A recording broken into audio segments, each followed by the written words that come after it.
नमस्कार दोस्तों, प्रत्येक मनुष्य को अपने माँ बाप द्वारा किए गए बुरे कर्मों का फल भोगना पड़ता है। जिस प्रकार अपनी औलाद द्वारा किए गए अच्छे और बुरे कर्मों का फल उसके माता पिता को भोगना पड़ता है, उसी प्रकार माता पिता द्वारा किए गए अच्छे और बुरे कर्मों का फल उनकी औलाद को भी भोगना पड़ता है। और भगवान विष्णु ने इसके बारे में क्या बताया है जानेंगे एक कथा के माध्यम से। मित्रों, एक समय की बात है जब माता लक्ष्मी भगवान विष्णु से मिलने के लिए जाती हैं और भगवान विष्णु से कहती हैं, प्रभु, आज जब मैं आपसे मिलने के लिए आ रही थी तो मैंने पृथ्वी लोक पर देखा कि कुछ मनुष्य अपने माँ बाप द्वारा किए गए अच्छे और बुरे कर्मों का फल भोग रहे थे, वहीं कुछ माँ बाप को अपनी औलाद द्वारा किए गए अच्छे और बुरे कर्मों का फल भोगना पड़ रहा था। प्रभु, इसे देखकर मेरे मन में दो प्रश्न उठ रहे हैं, कृपया आप मेरे दोनों प्रश्नों के उत्तर देकर मुझे संतुष्ट करें। तो भगवान विष्णु बोले, हे देवी, तुम निश्चिंत होकर अपने दोनों प्रश्न को मुझे बताओ, मैं तुम्हें तुम्हारे प्रश्नों के उत्तर अवश्य दूंगा। तो माता लक्ष्मी बोली, प्रभु, मेरा पहला प्रश्न यह है कि माता पिता द्वारा अपने जीवन में किए गए अच्छे और बुरे कर्मों का फल उनकी औलाद को क्यों भोगना पड़ता है, और मेरा दूसरा प्रश्न यह है कि वह कौन सी औलाद है जिसके अच्छे और बुरे कर्मों का फल उनके माता पिता को भोगना पड़ता है। तो भगवान विष्णु मुस्कुराते हुए बोले, मैं तुम्हें एक कथा सुनाता हूँ जिसे सुनकर तुम्हें तुम्हारे प्रश्न का उत्तर मिल जाएगा, लेकिन कथा को पूरी सुनना, तभी तुम्हें पता चलेगा कि माता पिता द्वारा अपने जीवन में किए गए अच्छे और बुरे कर्मों का फल उनकी औलाद को क्यों भोगना पड़ता है। तो माता लक्ष्मी बोली, आप कथा सुनाइए प्रभु, मैं कथा को पूरा मन लगाकर सुनूंगी। तो कथा को सुनाते हुए भगवान विष्णु के कहा, एक समय की बात है जब एक गांव में एक गरीब किसान रहता था और वह मेहनत मजदूरी करके अपने घर का पालन पोषण करता था। उसे दिन भर मजदूरी करने के बाद 10 रुपए मिलते थे, उसमें से वह 1 रुपया रोज दान कर देता था और बाकी बचे में अपने परिवार का पालन पोषण करता था। इस तरह से करते करते कुछ साल बीत गए और फिर कुछ समय बाद उसके 2 जुड़वा पुत्र हुए। अब उस गरीब किसान के घर में 4 सदस्य हो गए। अब उस किसान के लिए अपने परिवार का पालन पोषण करना बहुत मुश्किल होता जा रहा था। फिर जब उस किसान के लड़के बड़े हुए तो उन्होंने अपने पिताजी से कहा, पिताजी, आप रोज मेहनत मजदूरी करके 10 रुपए कमाते हैं, जिसमें से 1 रुपया रोज दान कर देते हैं और बाकी बचे में हम अपना गुजारा कैसे कर पाएंगे। अपने बच्चों की यह बात सुनकर किसान चुपचाप खड़ा रहा। फिर उसकी पत्नी ने कहा, बेटा, ऐसी कोई बात नहीं है, आपके पिताजी रोज 10 रुपए कमाते हैं और उसमें से रुपए दान कर देते हैं, और यह दान तुम दोनों के लिए ही करते हैं, दूसरों के लिए नहीं। लेकिन वह दोनों बहुत छोटे थे, इसीलिए यह बात उनकी समझ में नहीं आई कि मेरे पिताजी 1 रुपये दान क्यों करते हैं। मित्रों, कथा को आगे बताते हुए भगवान विष्णु कहते हैं, हे देवी, इस तरह कुछ समय और बीत गया और किसान के दोनों बेटे थोड़ा और बड़े हो गए। फिर जब किसान एक दिन मेहनत मजदूरी करके अपने घर के लिए आ रहा था, तभी उसकी मौत हो गई। फिर दोनों लड़के अपने पिता की मृत्यु के बाद अपनी माँ से पूछने लगे, माँ जी, पिताजी हम लोगों को छोड़कर कहाँ चले गए। तो उसकी माँ बहुत दुख के साथ बोली, बेटा, तुम्हारे पिताजी भगवान भोलेनाथ जी के पास चले गए हैं। फिर वह दोनों पूछने लगे, माँ जी, हम लोगों का पालन पोषण कैसे होगा। जब हमारे पिताजी थे तो रोज 10 रुपए कमाते थे और 1 रुपये का दान करते थे और बाकी बचे से हम लोगों का पालन पोषण होता था, पर अब हम लोग क्या खाएंगे, हमारा पेट कैसे भरेगा। फिर माँ ने अपने दोनों बच्चों से कहा, बेटा, हम लोग बहुत गरीब हैं, इसीलिए हम लोगों की मदद भी कोई नहीं करेगा, क्योंकि जिस घर में गरीबी होती है उसकी सहायता कोई नहीं करता है सिवाय भगवान के, क्योंकि भगवान ही गरीबों के सहायक हो हैं। फिर उन दोनों ने अपनी माँ की यह बात सुनकर कहा, अब हम दोनों भाई भगवान भोले बाबा के पास जाएंगे और अपने पिता को लेकर आएंगे, क्योंकि भगवान भोलेनाथ बहुत दयालु हैं, वह हमारे दुखों को सुनकर हमारे पिता को अवश्य हमारे साथ भेज देंगे। मित्रों, कथा को आगे बताते हुए भगवान विष्णु बोले, हे देवी, वो नन्हे बच्चों की इस बात पर उसकी माँ ध्यान नहीं देती है और वह सोचती है यह तो छोटे बच्चे हैं, ऐसे ही बोल रहे हैं कि हम भगवान भोलेनाथ से मिलने जाएंगे। फिर एक दिन की बात है जब किसान की पत्नी अपने दोनों लड़कों को घर में छोड़ करके गांव में किसी काम के लिए चली गई। तभी उसके दोनों बेटे आपस में सोचने लगे, क्यों न हम कैलाश पर्वत पर भगवान भोलेनाथ जी के पास चले और भगवान भोलेनाथ जी से अपने सारे दुख बताकर अपने पिताजी को वापस लेकर आए। और फिर दोनों भाई अपने घर से भोलेनाथ जी के पास जाने के लिए चल देते हैं। फिर उन दोनों भाइयों को चलते चलते थकान लगी और फिर वह दोनों एक बरगद के पेड़ के नीचे जाकर बैठ गए और वहीं विश्राम करने लगे। फिर जब दोनों भाई उस बरगद के पेड़ के नीचे बैठकर विश्राम कर रहे थे, तभी उस बरगद के पेड़ ने उन दोनों से कहा, बेटे, तुम लोग कौन हो और इतनी तेज धूप में कहाँ जा रहे हो? फिर उस पेड़ की बात सुनकर उन दोनों ने कहा, हम एक गरीब किसान के बेटे हैं और हम दोनों अपने पिताजी को लाने के लिए भगवान भोलेनाथ जी के पास कैलाश पर्वत पर जा रहे हैं। उन दोनों की यह बात सुनकर पेड़ बहुत आश्चर्यचकित होकर बोला, पुत्रों, तुम भगवान भोलेनाथ जी से मिलने जा रहे हो तो मेरे लिए भी भगवान भोलेनाथ जी से एक प्रश्न पूछ लेना। तो उन दोनों ने कहा, कौन सा प्रश्न? तो पेड़ बोला, मैं कई वर्षों से यहाँ पर लगा हुआ हूँ, लेकिन आज तक मेरा एक भी पत्ता जमीन पर नहीं गिरा और ना ही मेरी डालियां कभी सूखती हैं। मैं कितने वर्षों तक और यहाँ पर खड़ा रहूंगा? मैंने अपने पूर्व जन्म में ऐसा कौन सा पाप कर दिया है जिसके कारण से मैं कई वर्षों से आज तक हरा भरा हूँ? तब उन दोनों ने कहा, ठीक है, हम दोनों भगवान भोलेनाथ जी से आपके इस प्रश्न का उत्तर जरूर पूछ कर आएंगे। मित्रों, फिर कथा को आगे बताते हुए भगवान विष्णु बोले, हे देवी, इतना कहकर वह दोनों बालक वहां से चले जाते हैं। फिर चलते चलते काफी दूर पहुंच जाते हैं। तभी रास्ते में उन्हें एक बहुत बड़ा सांप दिखाई देता है। उस सांप को देखकर वह दोनों बहुत डर जाते हैं और दोनों भागने लगते हैं। तभी सांप बोला, बच्चों, तुम मुझसे डरो मत, मैं तुम्हें कोई नुकसान नहीं पहुंचा हंगा। तुम मुझे यह बताओ कि तुम दोनों कौन हो और यहाँ क्या कर रहे हो? तभी वह दोनों कहने लगे, हे नाग देवता, हम दोनों एक गरीब किसान के बेटे हैं और हमारे पिता मेहनत मजदूरी करके घर का पालन पोषण करते थे और अब उनकी मृत्यु हो गई है। इसीलिए हम दोनों अपने पिताजी को लेने के लिए कैलाश पर्वत पर भगवान भोलेनाथ जी के पास जा रहे हैं।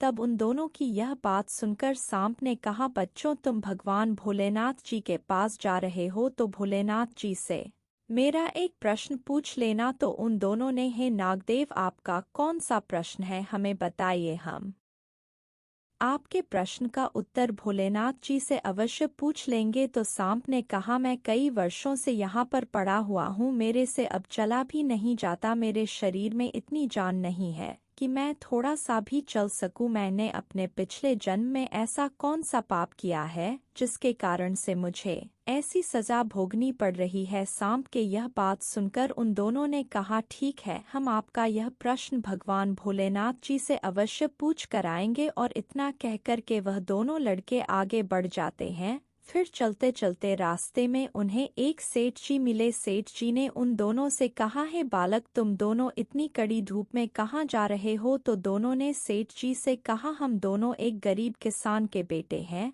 और हमारे पिता की मृत्यु हो गई और हम दोनों अपने पिताजी को लेने के लिए कैलाश पर्वत जा रहे हैं।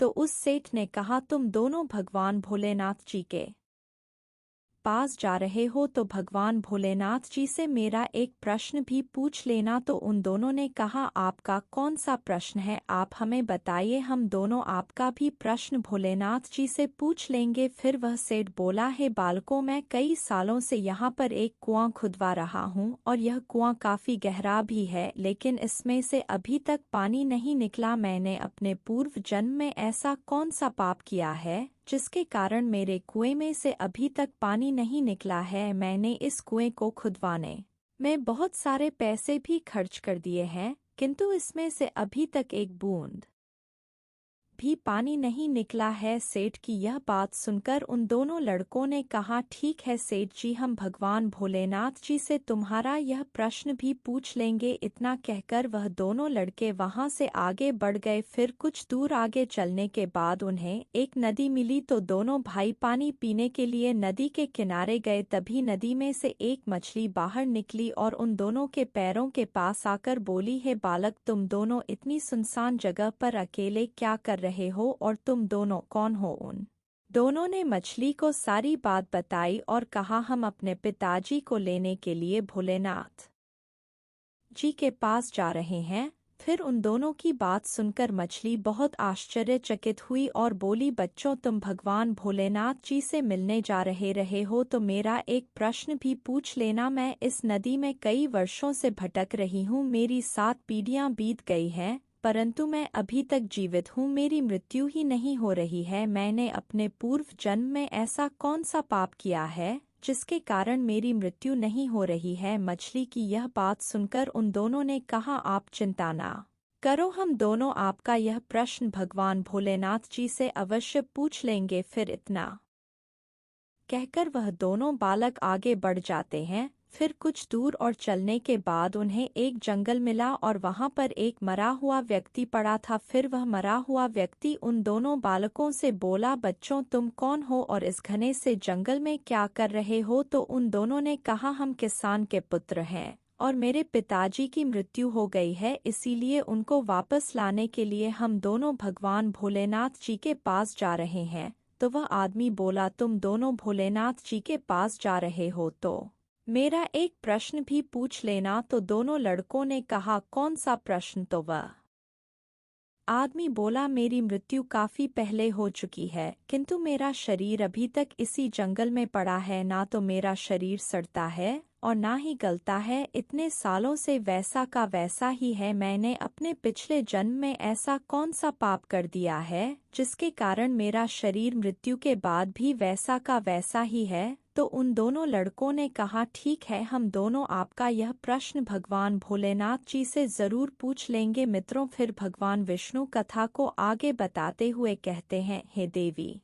इतना कहकर वह दोनों आगे बढ़ जाते हैं और फिर इस चलते चलते वह दोनों बालक कैलाश पर्वत पर पहुंच जाते हैं, जहां पर उन्हें भगवान भोलेनाथ जी मिलते हैं। फिर दोनों बालक हाथ जोड़कर भगवान भोलेनाथ जी के सामने खड़े हो जाते हैं और भोलेनाथ जी से कहते हैं, हे भोले बाबा, मेरे पिताजी की मृत्यु क्यों हो गई और मेरे पिताजी कहाँ पर हैं? अब हम लोगों के घर का खर्चा कैसे चलेगा? क्योंकि जब हमारे पिताजी घर पर थे तो वह रोज मेहनत मजदूरी करके 10 रुपए कमाते थे, जिसमें से 1 रुपए रोज दान कर देते थे और में हमारे घर का पालन पोषण होता था। अब हम लोगों के घर का पालन पोषण कैसे होगा? हम लोग क्या खाएंगे? हे भोलेनाथ जी, मेरे पिताजी को घर भेज दीजिए, नहीं तो हम लोग भूखे मर जाएंगे। इस तरह उन दोनों बालकों की बात सुनकर भोलेनाथ जी बोले, हे बालकों, तुम चिंता मत करो, मैं तुम्हारे पिताजी को घर भेज दूंगा, पहले तुम दोनों भाई यहाँ पर बैठो। फिर वह दोनों बालक वहाँ पर बैठ गए और भगवान भोलेनाथ जी ने उन दोनों को भोजन कराया। और जब उन दोनों ने भोजन कर लिया तो भोलेनाथ जी ने उन दोनों से पूछा, तुम दोनों की और कोई भी इच्छा है तो मुझे बताओ, मैं तो तुम्हारी सारी इच्छा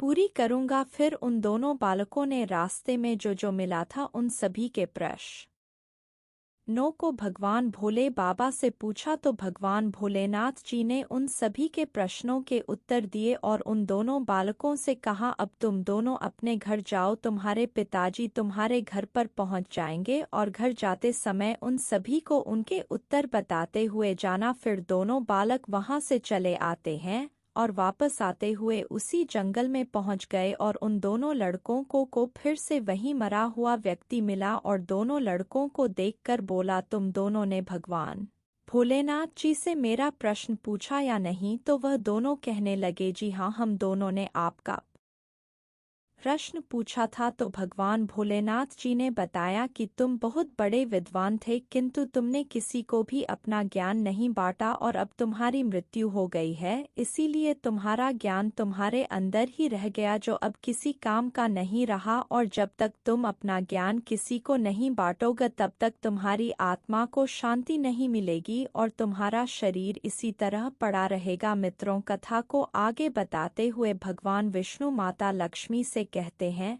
हे देवी, अब कथा को बहुत ध्यान से सुनना, क्योंकि यहीं से आपको पता चलेगा कि माता पिता द्वारा अपने जीवन में किए गए पापों का फल उनकी औलाद को क्यों भोगना पड़ता है। तो माता लक्ष्मी कहती हैं, जी प्रभु। तो भगवान विष्णु कथा को आगे बताते हुए बोले, फिर उस मृतक आदमी ने उन दोनों बालकों से कहा, तुम दोनों ही मेरा ज्ञान ले लो। और इस तरह उस मृतक आदमी के पास जितना भी ज्ञान था सारा उन दोनों भाइयों को दे दिया और इसके तुरंत बाद ही उस आदमी की आत्मा को मोक्ष की प्राप्ति हो गई। फिर वह दोनों भाई वहां से आगे बढ़ गए और चलते चलते उसी नदी के पास पहुंचे तो उन दोनों को देखकर उस मछली ने कहा, बच्चों, क्या तुम दोनों ने भगवान भोलेनाथ जी से मेरा प्रश्न पूछा था। तो दोनों ने कहा, हाँ, हम दोनों ने आपके प्रश्न का उत्तर पूछा था। तो मछली बोली, भोलेनाथ जी ने क्या कहा। तो दोनों बालक बोले कि तुम्हारे अंदर अमृत है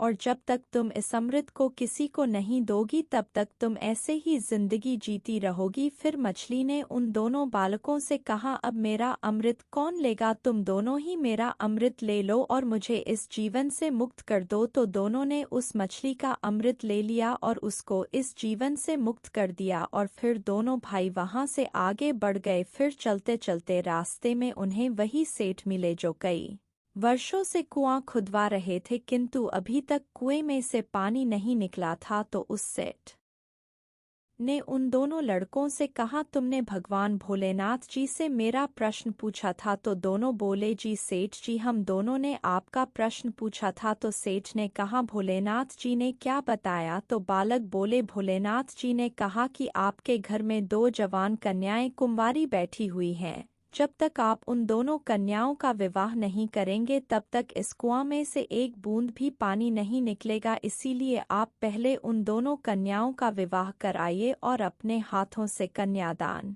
कीजिए, उसके बाद ही इस कुएं से पानी निकलेगा। फिर उस सेठ ने कहा, तुम दोनों मुझे बहुत ही अच्छा स्वभाव के और चरित्रवान लगते हो और देखने में दोनों सुशील और सुंदर भी हो, इसीलिए मैं चाहता हूँ कि आप दोनों ही मेरी दोनों कन्याओं से विवाह कर लें। मित्रों, कथा को आगे बताते हुए भगवान विष्णु माता लक्ष्मी से कहते हैं, हे देवी, इस तरह उस सेठ ने अपनी दोनों कन्याओं का विवाह उन दोनों बालकों के साथ कर दिया और फिर सेठ ने कन्यादान में खूब सारा धन दिया। फिर उसने कुआं खुदवाया जिसमें से पानी निकलने लगा कर दिया। फिर दोनों भाई अपनी अपनी पत्नी को लेकर आगे चल दिए और चलते चलते रास्ते में उनको वही सर्प मिला। सर्प ने उन दोनों को देखकर कहा, तुम दोनों ने मेरे प्रश्न का उत्तर भगवान भोलेनाथ जी से पूछा था या नहीं। तो उन दोनों ने कहा, जी हम दोनों ने आपके प्रश्न का उत्तर भोलेनाथ जी से पूछा था। तो उस सर्प ने कहा, भोलेनाथ जी ने तुम दोनों को क्या बताया। तो बालक बोले, भगवान भोलेनाथ जी ने कहा है कि तुम्हारे पास जो नागमणि है तुम उस नागमणि को धरती पर नहीं उगलते हो और ना ही कभी किसी को दान करते हो, और जब तक तुम इस मणि का दान नहीं करोगे तब तक तुम ऐसे ही जीवन व्यतीत करते रहोगे। तो उन दोनों की यह बात सुनकर सांप ने कहा, बच्चों, तुमने मेरी समस्या का हल निकाला है, इसीलिए मैं चाहता हूँ कि इस नागमणि को तुम ही ले लो। इतना कहकर उस सांप ने अपनी नागमणि को उन बच्चों को दे दिया। मित्रों, नागमणि को देते ही उस सर्प की आत्मा को मोक्ष की प्राप्ति हो गई। फिर दोनों अपनी अपनी पत्नी को लेकर आगे बढ़ गए और फिर उसी बरगद के पेड़ के पास पहुँच गए। तो बरगद के पेड़ ने उन दोनों बालकों से कहा, बच्चों, क्या तुमने भगवान भोलेनाथ जी से मेरा प्रश्न पूछा था। तो उन्होंने कहा, हाँ, भोलेनाथ जी से तुम्हारा प्रश्न पूछा था। तो पेड़ बोला, भोलेनाथ जी ने क्या कहा, आप पूर्व जन्म में एक गुरुकुल के गुरु थे और आपके पास जो बच्चे शिक्षा लेने आते थे आप उनको शिक्षा देने के बजाय उनसे अपने सभी कार्य कराते थे और अपने हाथ पैर दबावा थे तो और उन्हें तुमने कभी अच्छी शिक्षा नहीं दी। उन बच्चों के श्राप के कारण ही तुम हिलडुल नहीं सकते। तुम्हारे अंदर जो ज्ञान भरा हुआ है उसे किसी बच्चे को दे देना जिससे तुम्हें मोक्ष की प्राप्ति होगी। फिर बरगद के पेड़ ने बच्चों से कहा मेरा यह ज्ञान तुम दोनों ही ले लो जिससे मुझे मोक्ष की प्राप्ति हो जाए। फिर उन दोनों भाइयों ने सारा ज्ञान ले लिया जिससे उस पेड़ को मोक्ष की प्राप्ति हुई। फिर दोनों भाई अपनी पत्नियों को लेकर अपने घर पहुंच गए। अपने दोनों बेटों को देखकर किसान की पत्नी बड़ी खुश हुई और कहने लगी बेटों तुम दोनों कहाँ चले गए थे और आज इतने दिनों बाद घर वापस आए हो और तुम दोनों के साथ में यह लड़कियां कौन हैं? फिर दोनों भाइयों ने भगवान भोलेनाथ वाली सारी बात अपनी माँ को बताई। मित्रों, कथा को आगे बताते हुए भगवान विष्णु माता लक्ष्मी से कहते हैं